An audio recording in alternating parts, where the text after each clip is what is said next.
Hello everyone, how are you guys? It's Music and Etc. Vlog, as known as Nora T Vlog. I'm back to show you guys the last part of my walking challenge here at the Woodrow Wilson Memorial Bridge. But if you are new to my channel, please subscribe and click the bell notification so you're always updated with the videos that I upload. Okay?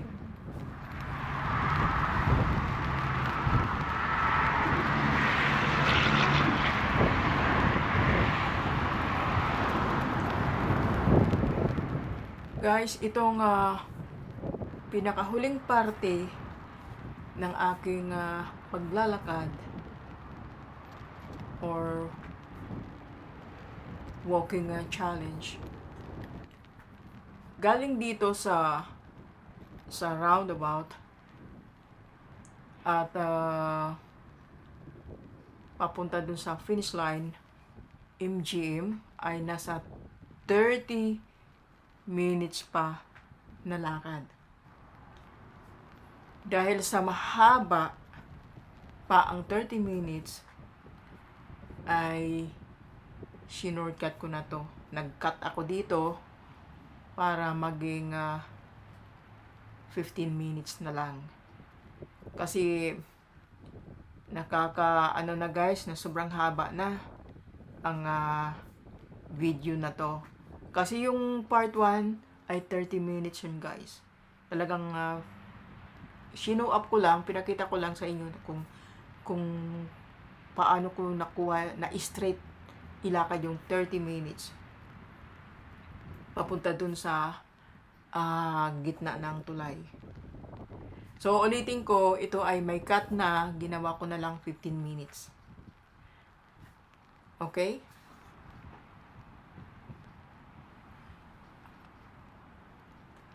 Guys, para hindi kayo mainip, kakantahan ko na lang kayo sa mga cover song ko at sariling kong tugtugin. Okay? Sana ay panoorin nyo to hanggang sa dulo.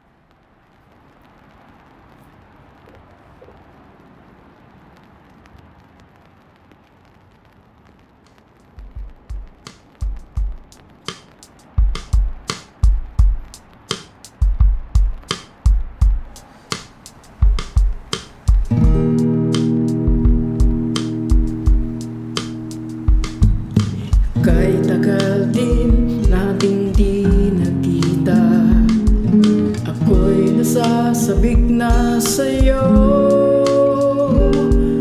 Kumusta ka na?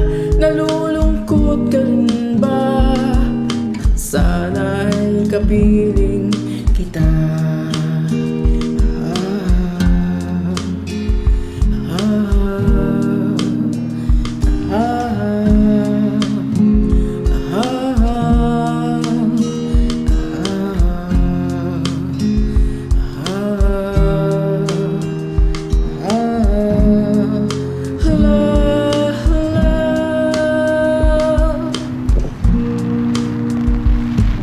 Sumulat ako upang nalaman mo ako'y tapat pa rin sa'yo. May problema ka ba? Matutulungan ba kita? Sa akin ay huwag kang malungkot.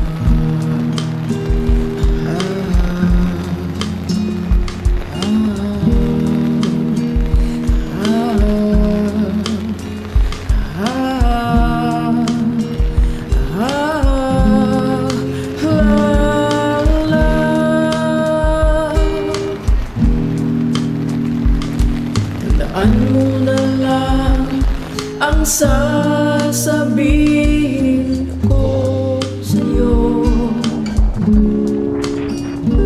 Ang pag-ibig ko, ito'y di magbabago.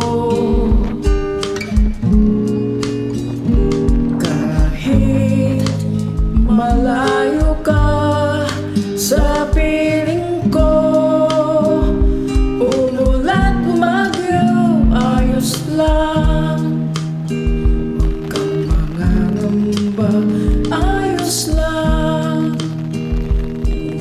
pagkamahal ko, ayos ba? Saan hindi pa rin babago? Hello guys, nandito na ako sa bandang maliit na tunnel. Ibig sabihin, malapit na ako sa finish line sa paglalakad ko.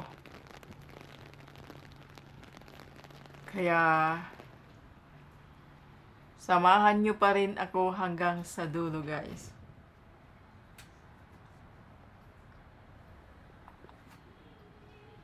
Guys, itong susunod na ipaparinig kong kanta, no? Ito ay sarili kong song composition. Ang pamagat nito ay Nagtatampo. Para dun sa mga matampuhin na magkasing irog, ay nako. Ito, pakinggan nyo. Here we go.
Guys, nandito na tayo sa may MGM, ano? So, ang hinahanap ko dito ay ang waiting shade para makasilong ako. So, re-reviewin ko lang yung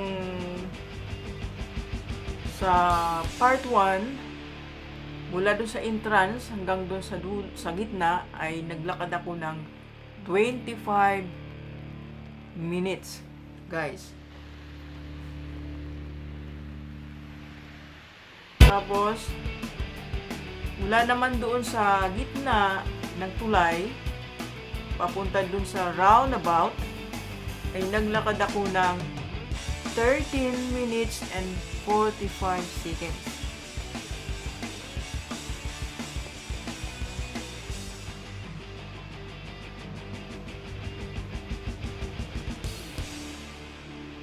Tapos, from roundabout to the MGM or to the finish line, ay umabot ako ng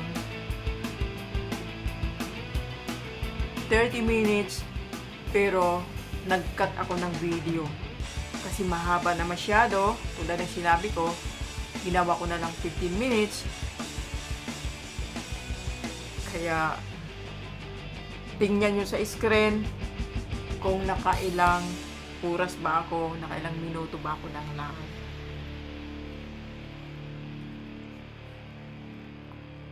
Ayan guys, lakad pa rin akong lakad, pero yung ulan hindi pa rin tumitigil. Basang-basa ng sapatos ko, ang laylayan ng pantalon ko, at yung magsusundo sa akin ay nandyan sa kaliwa sa parkingan sa ground floor ng MGM nag-aantay. Ay hindi ko nabibigkasin kung sino yung nagsundo na yan. May dala siyang sapatos ko at extra na pantalon.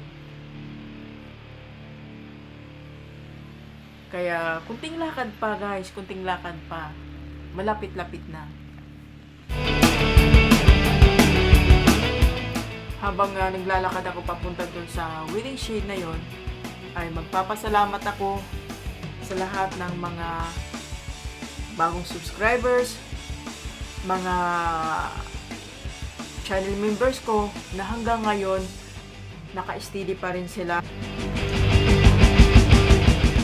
Like Harish Maybubani, Kabayanida, Farmer Boy, etc. Maraming salamat guys. At hanggang ngayon, andyan pa rin kayo na walang sawang sumusuporta. Mabuhay kayo guys.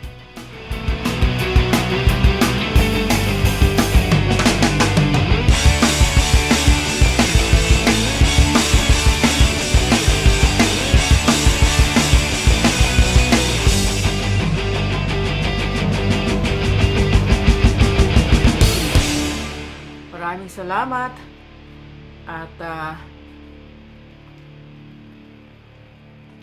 hanggang dito na lang. Thank you Lord at nakarating na rin ako dito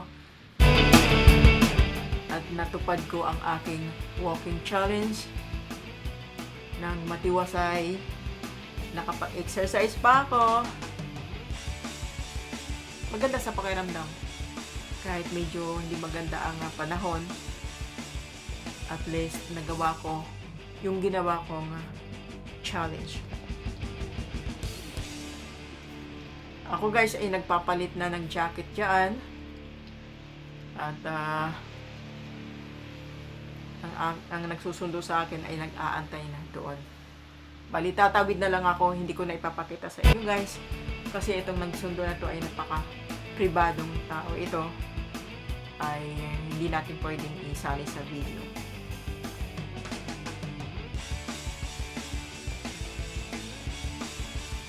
Again guys, maraming salamat. At hanggang sa muli, have a good one. And thank you. Thank you guys. Thank you.